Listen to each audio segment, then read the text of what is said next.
Hey up guys, it's Rory from Enlighten the Shadows here, and we are a men's mental health group that is out there to support and make a difference. Our heart in Enlighten the Shadows is to create media, mindfulness and mentoring in a way we can really impact men's lives so that we can see them transform and utterly be supported and poured out love upon their lives. So it's, even if men are just struggling with a bit of stress and anxiety, or across the spectrum, all the way to if they feel like they just want to end their life or be suicidal. So if that's you, if you feel like you have no reason to live anymore, or you just need a little bit of support, if you need some guidance about how to better your life, some of your mindsets and your strategies, we'll be honoured to have you on the journey with us. And you'll just say, welcome to the Brotherhood. We don't claim to have all the answers, but we are just here for you, extending that olive branch to see you flourish in your life. And we just say, have a go, give it a go. You never know what could happen. Have a great day. Cheers, guys.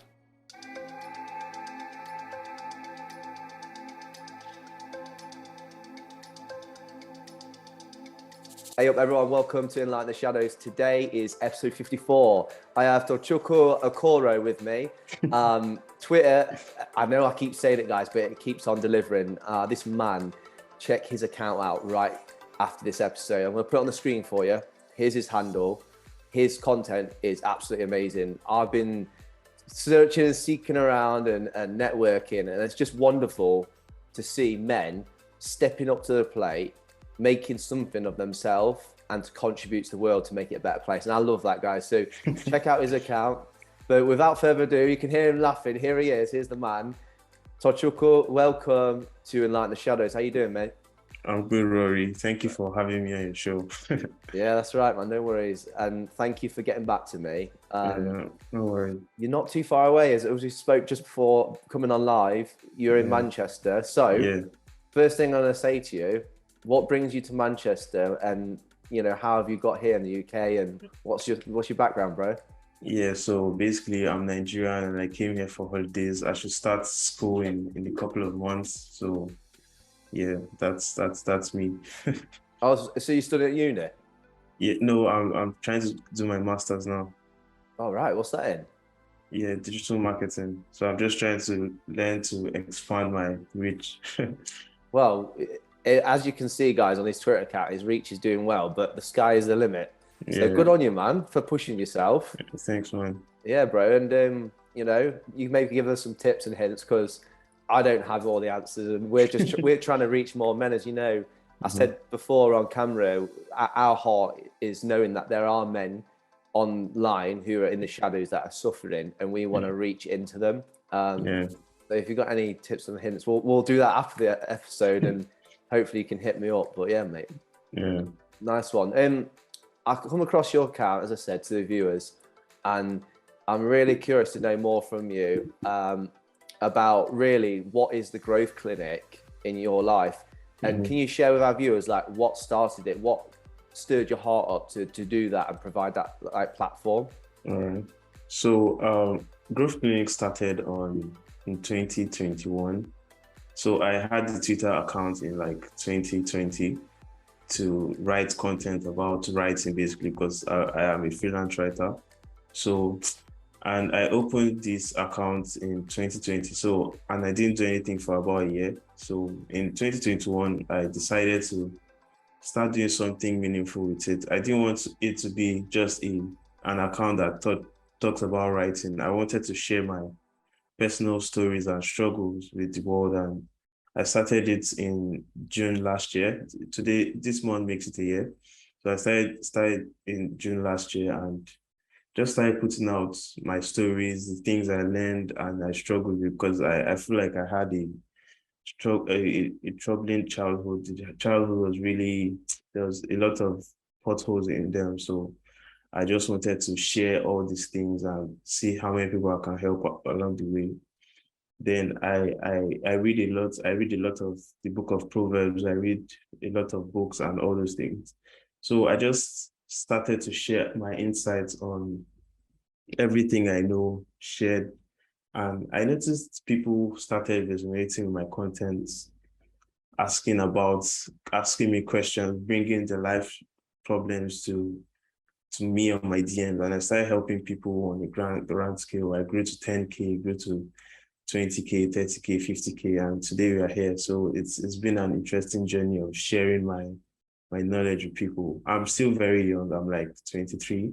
Yeah, and yeah. the things I feel like I share are they're way beyond my age. So it just encouraged me it makes me see how much value we all have as human beings, because you don't know what you have until you're willing to give it out. So Love that. I encourage everyone to just find a way to teach people, because we all have something in us to share. And Growth Clinic just showed me that.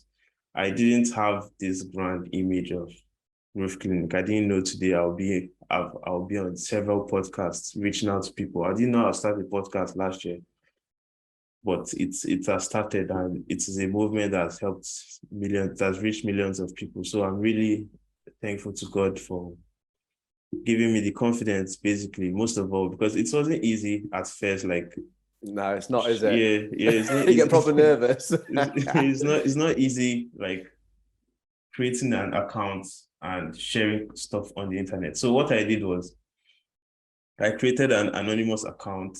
My name wasn't on Growth Clinic before. It was a picture of Hemingway on my Growth Clinic, because I didn't want anybody to know it was me. So I did that for like 3 months, and I got to 2,500 followers. And I decided to put my pictures there, and it got me worried, because I feel like my friends started to notice the account and see that, oh, this guy, so stuff like this. And that attention basically made me very careful about before I post something. I'll think about what do you think if I post this online. So it limited me a bit until I just let go and just put everything out there, and that I'm here today. So I feel like everybody has a story to share. That's right, man. We all have wisdom to give. We all have scars that people need to see. And when we see those scars, they connect us together deeply, on a deeper level. This is what will help you build stronger relationships with people. And life is about relationships, nothing else.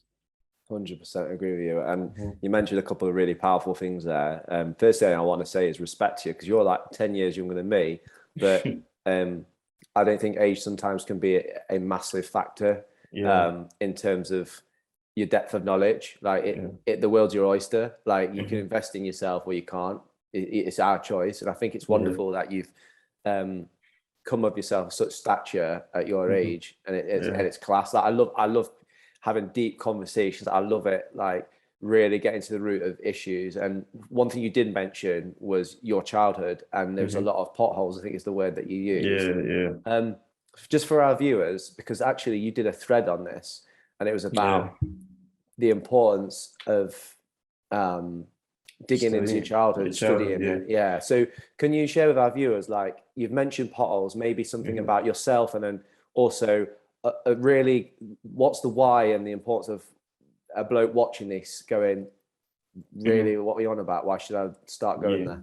Yeah, so I feel like my childhood, I grew up with parents who quarreled and fought, because my parents divorced when I was 14, and he opened me up to different habits, bad habits, and all of those things. And I feel like it affected my confidence, my esteem levels, and I didn't know all of these things till I started writing frequently, because writing helps me look into all those things. It helps me start to see how these things have affected me. So when I go into uni and I started communicating with people and seeing how different I was and how my reasoning was different, I got to understand how messed up I was compared to other people. It's true. I think we all are secretly in a way. And I had a podcast episode like 2 days ago where I was speaking with a life coach, ᴍᴜ, and he was talking about how we all have limiting self-images. We all have limiting beliefs, and the way to get out of this to rewire your mindset is by journaling. So you need to either talk to somebody about it or write about it. And what helped me was that I started to write about it, and in the process of writing, I started to see how messed up I was, and how seeing my parents fight actually changed my mindset. Like, I started to see how relationships were not meant to work. So I'll break up with a girl over the tiniest things, because that's the example I saw from my parents. Or I don't know, I felt like I wasn't good enough. So I'll break up with people over the tiniest offense, because I'll project to them that they are not good enough, and I'm not good enough with that. So I feel like there are a lot of things we need to. Then girls with daddy issues, and I get a lot of backlash on Twitter when I talk about people with daddy issues and all of those things, because people who very close to their fathers, you do everything to seek validation from everyone outside of their family. And you can see with how the level of degeneracy in society, see how much people are going, how far people are going to get that validation. People are doing OnlyFans, doing body enlargement surgeries and all of these things just to get the validation they missed in their childhood. So it's like, parents you need to actually settle down and unfold all these things to see why you act the way you do. You need to see why you see the world the way you see it. So, and the first way to do it is by journaling or talking about it with someone. That's why men's group and having a community is very necessary for both genders. And I feel like this was something the church used to play before, but society has become less religious, or less whatever the word is, and we've started to trivialize religion and Christianity. But the more we trivialize Christianity, the more people's mental health gets worse.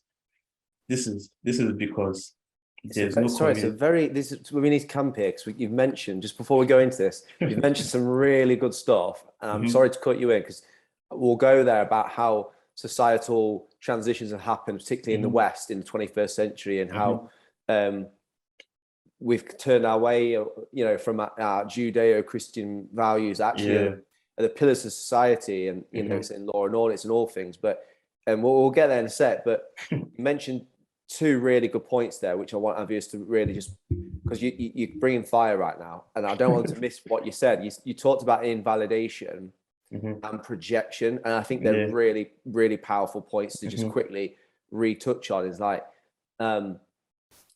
you hear saying I'm not my father, and I think that's something that we need to make our mandate at times. Like, I'm not my mother, I'm not my father, because behaviorally, I've learned as well, like we pick up these patterns, and I think you might have said this on your Twitter about how, well, it's almost like monkey see, monkey do. Can you just talk about that projection a little bit more? And then sorry, man, because this is good stuff right now. All right, and I think if men get this, it'd be like, all right, so let's say, I think there's something I saw in Quora like years ago, that a father of, let's say the father is a drunkard and he has two children. One will either become a drunkard, and one will become a drunkard. So the one who becomes a drunkard will say, oh, I'm just like my father. The one who becomes a drunkard will say, oh, I'm just trying to not be like my father. So there are so many childhood. Yesterday, I wrote a thread on generational causes, where I said generational causes are nothing mystical, but are basically patterns we inherit from our parents. So we get the pride our parents had, we get the selfishness our parents had, and I feel like all these things are, we don't see them. There's always a black hole in all of us. We just copy all these things subconsciously, and we see it as who we are and who.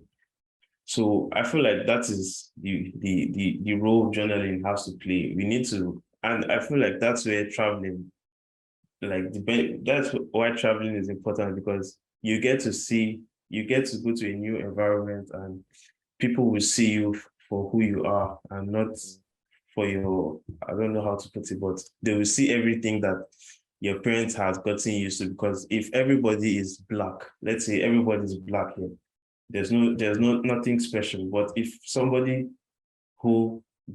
if you go to a place where we are all white, the black person will obviously stand out, because this is the same thing with our behavior. So you just need to, there's a lot of patterns we pick from our parents. There's the same, that's why you say people from this place behave the same way. It's nothing deep. It's just something they've normalized. They've picked up subconsciously from their grandfathers. It's like ingrained, isn't it? Like, you hear a lot females in families, and it's not about finger pointing, but it's just an example. Like they'll say, "Oh, your anger, you got a temper just like your father," or "You're just like your father." You hear that a lot, and you're like, "Oh, okay, that's interesting." But yeah, I think it's a really powerful point, because if we don't gauge it, if we don't check it and check ourselves, like what we're talking about here, it will control you. Like, it happens subconsciously, and it will manifest, and it will control you. And it's a really, really powerful point to make, mate, because I think personally, in my opinion, there's many young men, say teenagers, then going into your age, and then lads go throughout their 20s trying to work life out, and who talks about this? And it's like, it's everything. We're talking about the first 7 years of your life. 90% of your brain patterns and your structure is formed. So who's helping structure that? Well, hello, it's your parents, isn't it? So it's so powerful, brother, and I'm grateful you're sharing this. Is there anything else that you wanted to kind of dig the mind in with that? So I feel like there are people who complain about their parents and say, "Oh, my dad is selfish. My dad has anger issues. My mom is toxic. My mom is manipulative." But there's another statement that goes, "You only see what you are in other people." So if you believe your dad is angry, has anger issues, you should check yourself. There's anger issues in you too. If you think your mom is manipulative, you should check yourself. There's manipulation in you. It's just those two traits colliding, and I don't know how to explain it, but there's a lot of similarities in things you complain, because you attract your kind, you notice your kind. So let's say you want to get a car. Let's say there's a Lexus car you want to get. Have you noticed that every time you try to get this car, and when before you noticed this car, you never saw it anywhere. But when you figure that this is the car you wanted, you start seeing it everywhere. Right? This is the same way you see the manipulation and the anger in other people. You've started to notice it because it's ingrained in you. It is in you. So this is why when you have complaints about somebody, you should first of all look within yourself and try to do the personal work inside you, because when you start to do the work in yourself, you stop seeing it in other people. We had this with Jamie Beaton, lad on that episode. I think he was 46, I believe. Oh, wow. A few back, and he's a plant-based vegan professional chef. He's a top guy, but there's more than meets the eye with this guy. And he mentioned this stuff. It's called shadow work. It's what you're talking about essentially is your shadow. And it's like you're aware it's there, but you kind of like you resent it, so you just carry on, and in this destructive pattern, and it'll crop up. Everyone's different, right? I want viewers to hear this. This chat we're having is fire. Like, this is not a finger pointing session. We're not trying to dig people out. Definitely. But if this is about truth and guidance. It says, if we're to speak the truth, we do it in love.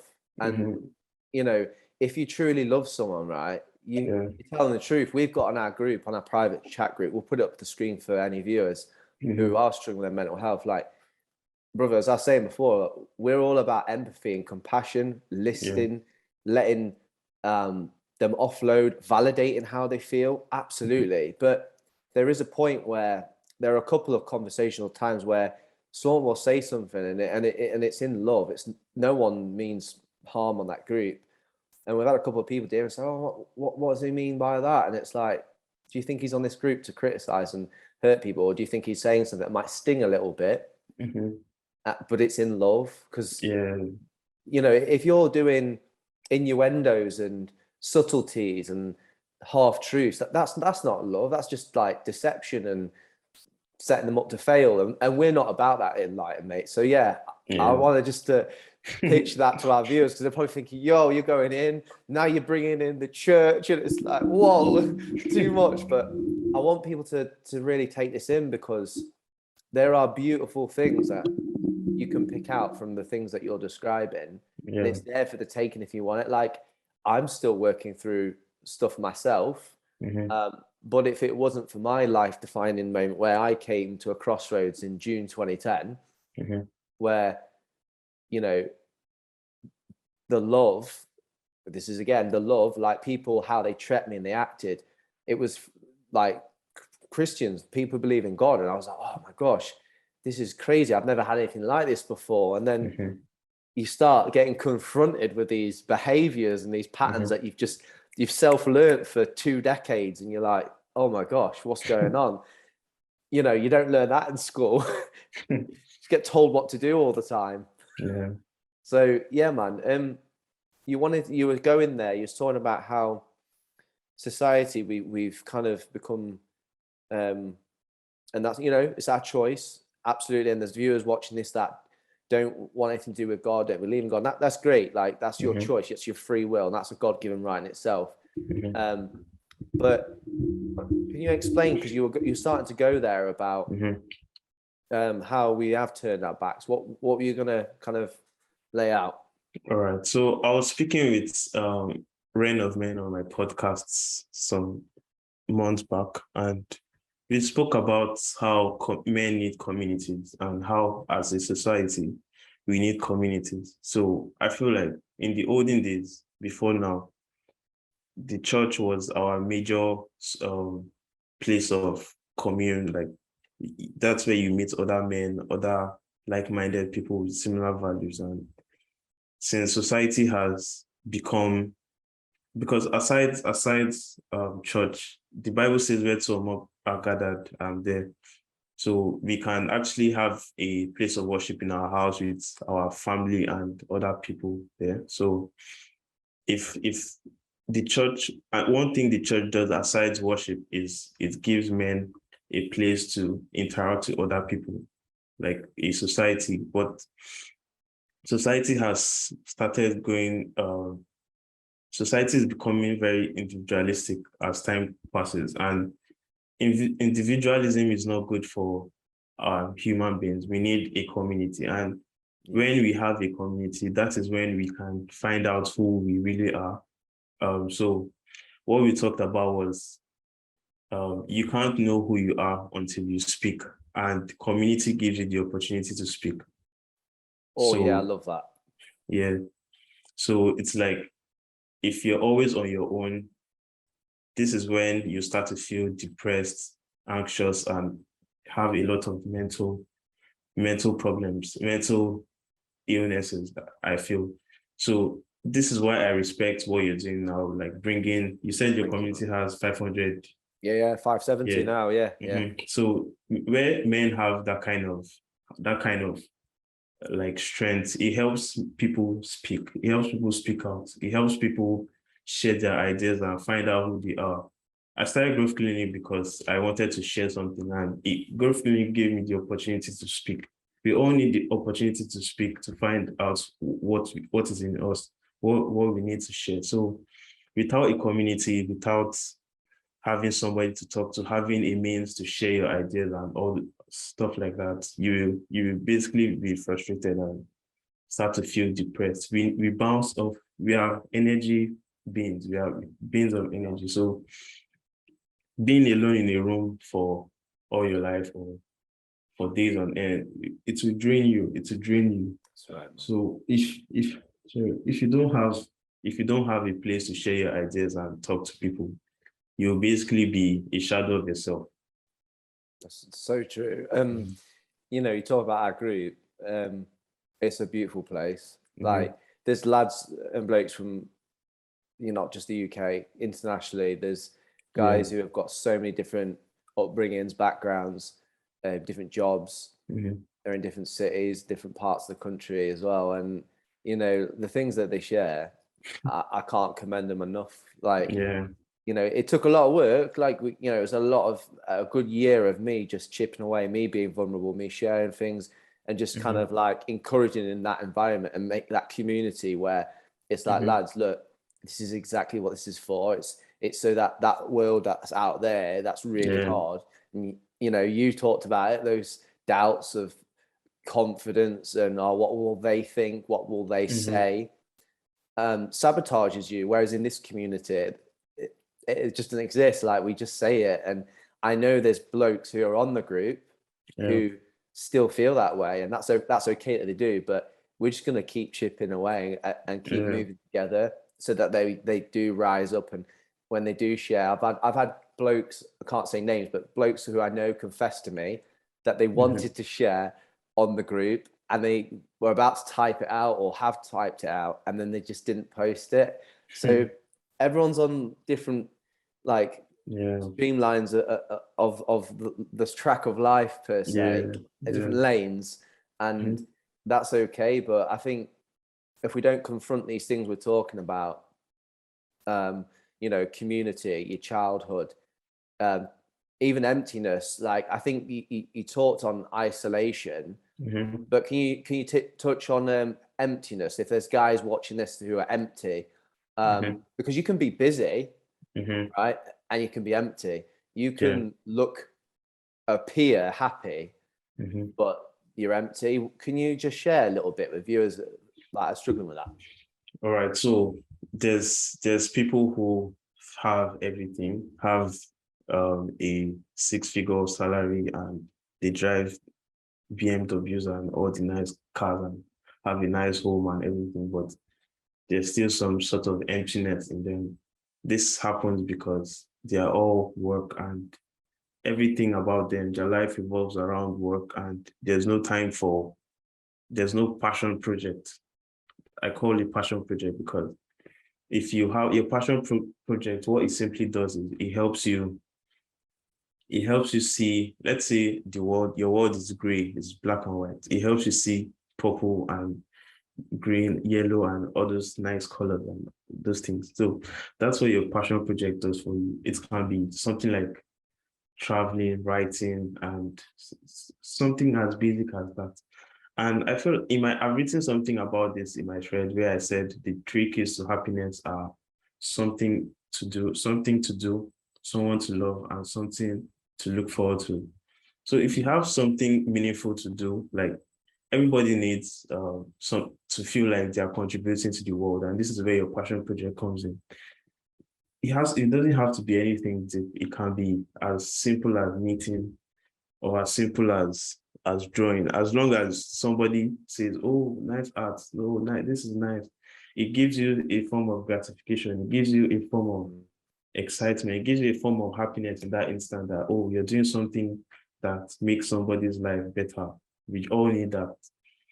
Then someone to love. This is where your community comes in. We all need somebody to. This is where your family, your wife, your brotherhood, your church, your anything, any place that you have men that you love and people that you love or women you love.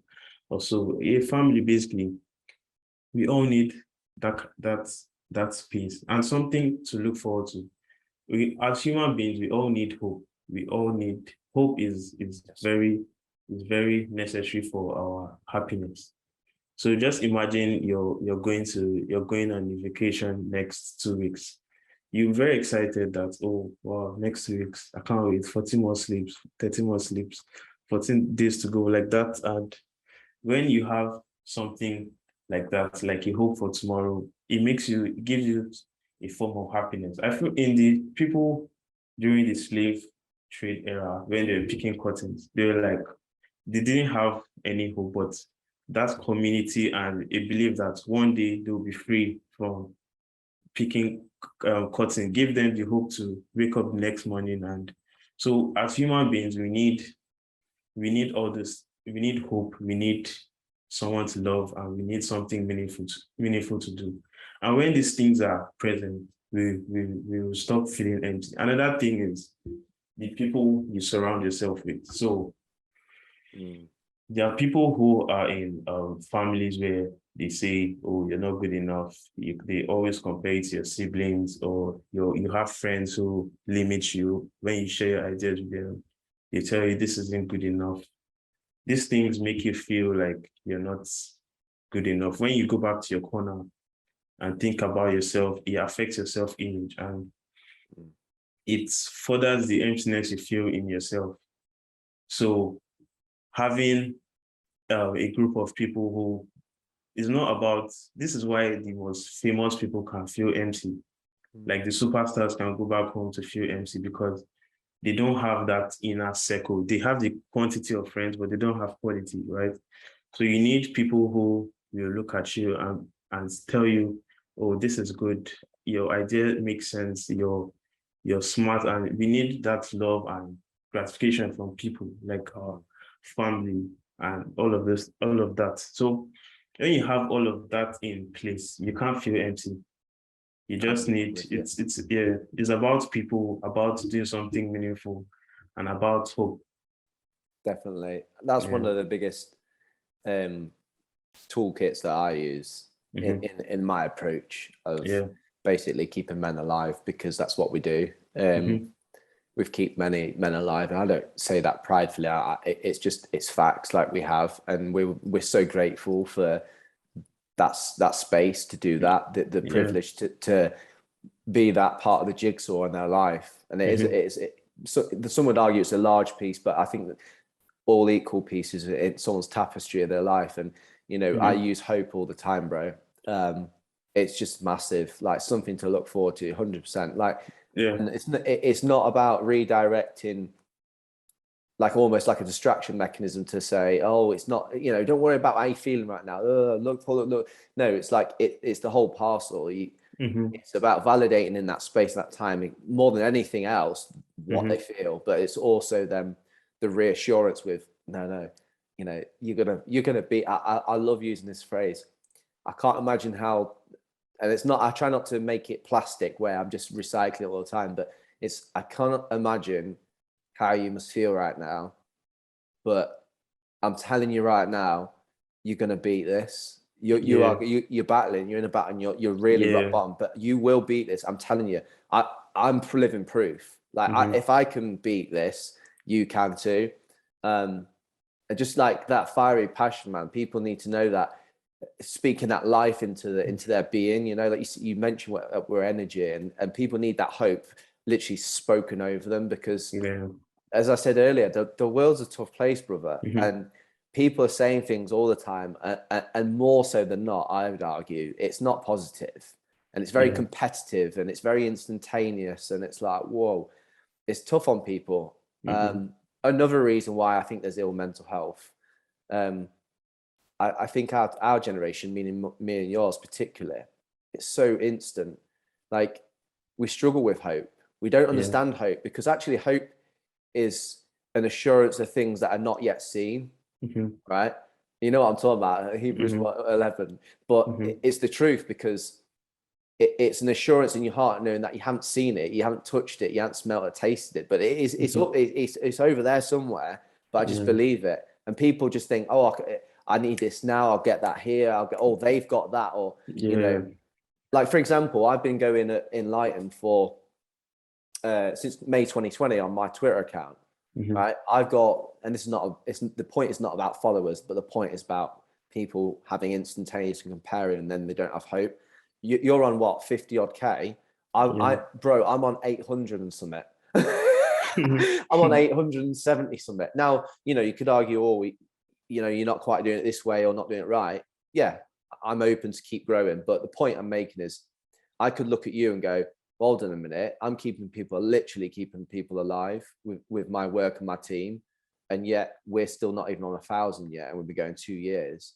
What's that about? Oh, and then you think, oh, what's the point? No. It's so easy to like get stuck where you are and go, well, no, this is our journey. As I said earlier, we're in our lane, but the hope is one day that we will have tens of thousands, if not more, and we can reach more people, and then we can reach the people who can't be reached. That's the only. So yeah.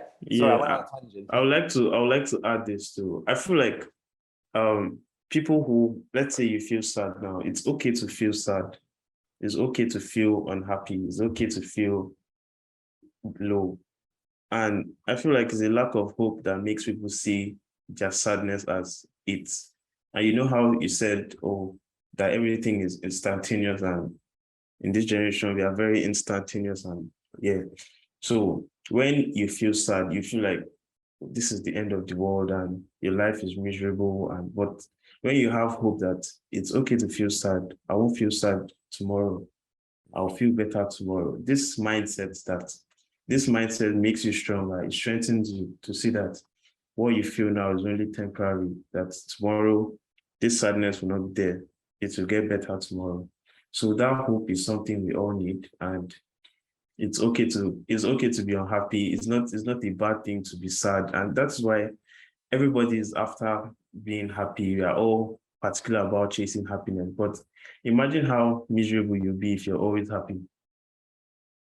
Think about it. You just like you're laughing gas throughout, and you're just laughing. Like how the Joker laughs when he's sad. It makes no sense. You need to be sad. You need to be unhappy. It shows that you're human. So it's okay to feel some type of way, but the hope that tomorrow will be better or you'll be happy tomorrow, it keeps going. It's part of the human journey, as I see it. So yeah. Speaking the truth in love again, and having some guidance for men. Something that's standing out to me in my heart right now is, as a man thinks, so he is. Yeah. And also, there's power of life or death in the tongue. Yeah. So can you share with our viewers like those two massive pillars of what you think you'll become, and then there's power, life, and death in your tongue. So what you're saying. Can you share with the viewers a bit about that? So you got something there. I'm a big believer in how your mindset shapes you. So I'll use my story as an example. So I've not always been the most confident person. I've not been, I think I've been always a good writer, but I didn't think I'll be this person who has reached millions of people. So I started to tell myself that I'm a great writer. Millions will see my work. When I started writing on Instagram. I had like 2 followers. So I'll just write my something on my notes and put it out there. I did that for like 3 months in 2018. But I kept telling myself that I'm a great writer. Millions of people will see my work. And all those things, I kept telling myself that I'm confident in my work. I'm loved. And slowly, I started to see people tell me that, oh, wow, you're a great writer. So all this self-talk started manifesting in the real world. So what you say to yourself goes a long way to how people see you. If you're a slouch, you think everybody hates you, you're not good enough. This is how you see everybody. This is how everybody will see you. Sorry. So let's say you believe you're not good enough. People will start to think you're not good enough, and you start to project these things on people, and this will even affect your relationships with people, because everything anybody does to you, because anything everybody does to you, you take offense immediately. You start to do what I used to do in the past, end relationships over the tiniest things, because now you believe you're not good enough. And so you can project it to them that they're not good enough. So anything they do, you end the relationship with them. But when you start to believe you're good enough, that you're loved, you will now become more forgiving, more loving. So if you're in a relationship, for example, and your partner does something wrong to you, you'll be more forgiving. You will see it as just a human mistake that, oh, everybody makes mistakes just as you do. You won't take mistakes personally. And yeah, so your positive self-talk goes a long way to change your future. Definitely, bro. I was going to ask you, because you said earlier that you've read a lot of books. What's your most powerful book that you can recommend for our viewers, and why is that? And so why is it, and what's it done for you personally in your life? Yeah. So the book because in 2017, 2018, I was a smoker, and all I did was just stay at home and just smoke weed and chill. And I started to read the book of Proverbs, and it helped me see the need for wisdom. So I feel like every young person needs to read the book of Proverbs to see why you should be wise and see how to be wise. So there's something I tweeted that it is wisdom that turns ordinary men into kings. So I won't be where I am today if I didn't have some wisdom from God. I won't be where I am today if I didn't connect to God and read his words in Proverbs specifically. Because Solomon in the Bible said God asked him for anything after giving his sacrifice and all. He didn't ask for money, he asked for wisdom. Because wisdom will take you farther than money will. And that is one thing many people around my age brackets are missing out on. They are focused on making money, making 10K a month, but if you focus on getting wisdom, learning the truth, people will pay you for that truth. And getting paid for truth is like the easiest money you ever make. and you'll know how to steward that money, because if you ain't got the wisdom, you ain't going to steward it. You ain't going to steward it, you're going to lose it. That's my view. That's why people win this lottery thing. I'm all for the lottery. I love the lottery. It's great. It's a great thing. It helps. But it doesn't last. And they end up worse off because they didn't get the wisdom. Oh, Solomon dropping bombs. Can you quickly tell the viewers about Solomon, about what his lifestyle was like, all the things he had, and what he actually came to the conclusion of? And I think it's in the book of Ecclesiastes. Can you share that? So he had 700 wives and 300 concubines. He had everything that. I'm gonna be like, ooh. Yeah, he had everything. He was the richest man in the world, and in the end, he said everything is vanity. So all our chase for that thing it surprises me till now that all these things we are doing, the podcasts, the cars we're trying to buy, the houses we're trying to buy, they're all vanity. So that's what I've learned from him. Like, get wisdom. In all you do, get wisdom, because he had everything. If you want everything, get wisdom, but still know that it's vanity. Yeah, he said it's all meaningless. It's all folly. You're like, yo, you got all vineyards with unreal wine. You've got unreal women that just like would be, let's be blunt here, the most beautiful you can find. And oh mate, the palace would have been pimped out. And speaking of, I've literally just bought a new house for my wife, and it's stunning, right? We've got Congrats, man. Congrats. Thank you, brother. Like, I'm so grateful. But this is the key as well for viewers. People might look at me and go, oh yeah, right, this is a result of a few things. This house is beautiful. It's a result of hard work. It's a result of helping people, because I believe what goes up comes down. I believe you help people, it comes back to you. And it's also about being a studier of life and yourself, invest in yourself, because then you're a better person, which is what you've just actually said. And fourthly, and then I'll get to the fifth, which is the be all end all. Fourthly, it is that wisdom that I saw. Like, if you would have told me 7 years ago I would have this, I would have laughed in your face, like literally laughed in your face, because I was in a way worse position. But I stayed true to number 5, which was God. Like, I don't share this much on the channel, but I put it all down to him. Like, he's my source, he's my rock, he's the one that I've came to in times of desperation, and he's helped me up. Like, when I was suicidal badly, it wasn't anyone who helped me, and that's why Enlightened exists. Ain't no one. It was him who, he said, right, well, what are you going to choose? You're going to choose death, or you're going to choose life, which is like the tongue. Are you going to choose, are you going to end it all, or are you going to choose this path? And he showed me. He was like, I said to him blunt, and people need to hear this as Christians that we are. I had it out with him. I was like, I don't know what's going on here. I don't see what you're doing. I'm confused. I'm heartbroken. I've lost my long-awaited son for 3 years. He's gone, and now I'm looking after my wife and my dad, and it's all kicking off. But he brought the calm eventually. And someone said this is mint. Sorry, I know I'm waffling, but I'm just so gassed. Every rain cloud runs out of water. That's deep. It's true though, isn't it? It's just like, it does. And in the eye of the storm is the calmest. And I think with him, he keeps you in that eye, and he keeps you grounded. And so, yeah, man. So the sky is the limit as well with him. And we'll be able to look after this place and steward it, and even have people over. And it won't be lauded in an unhelpful and kind of prideful way. It will be.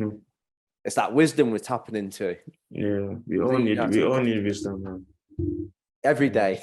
Yeah, definitely every day. Because there are things I'm still learning about myself, and I'm like, wow, I didn't know this, and I still have a lot to learn, and I still have a lot to improve. Because self-improvement doesn't end. If you think because you have they say money magnifies who you are. So if all you do is chase money, you magnify all your bad characters, and you still end up frustrated. But if you have wisdom, you get the humility that comes from learning and unlearning all the bad patterns you've developed, and it helps you live a life of service, because the best leaders are the best servants. Because the reason why creators are so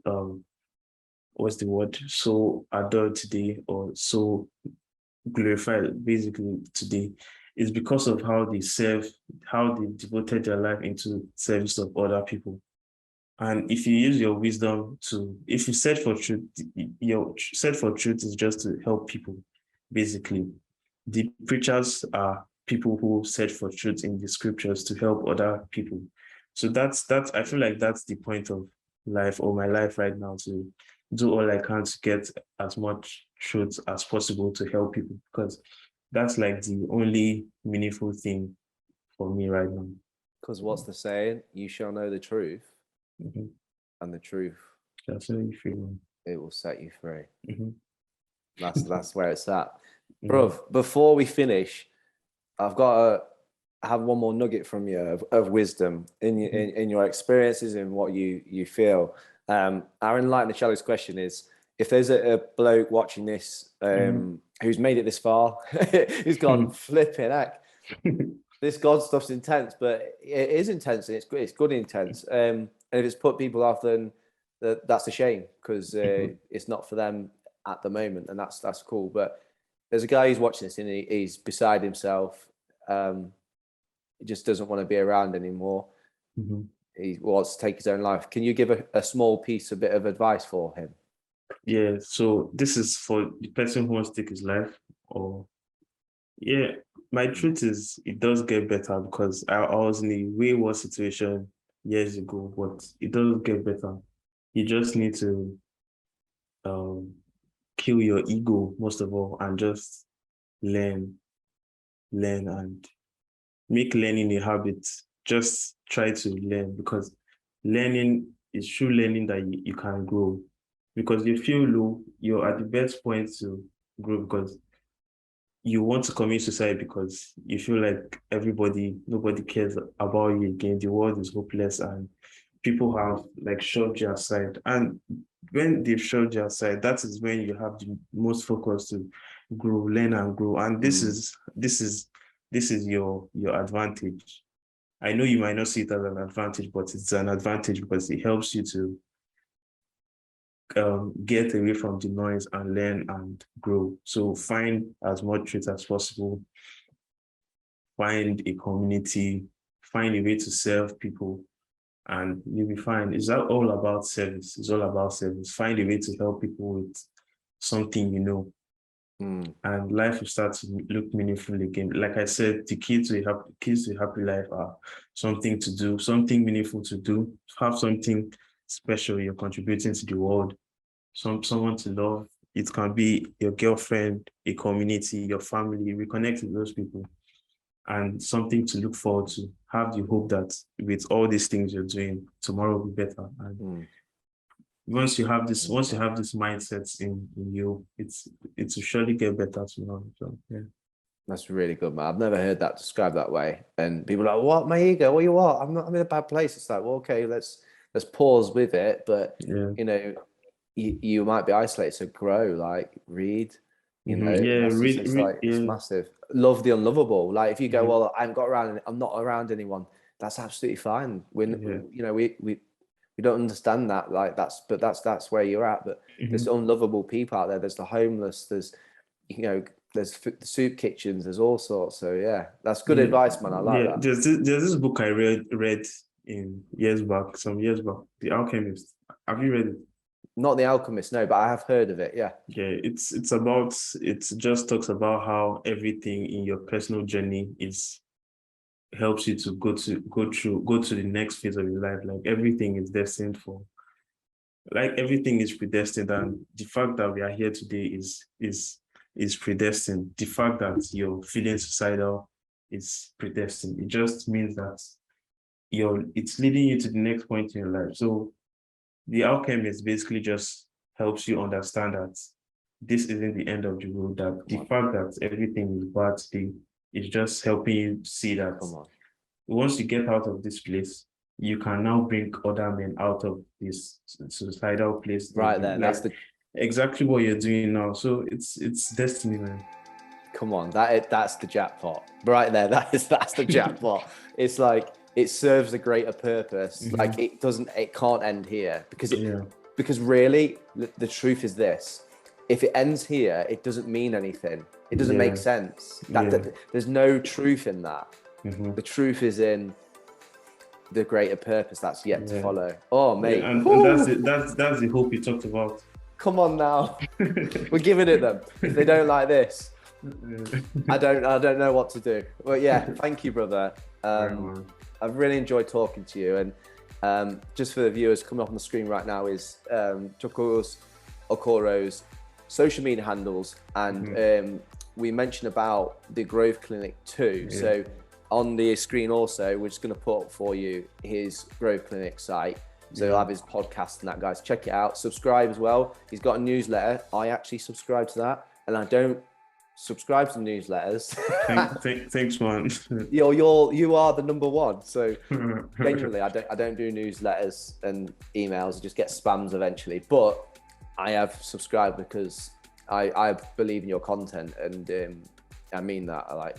There's other people that we've had on. Stevie Ward, Leeds Rhinos captain for rugby league, who had to retire of head injury.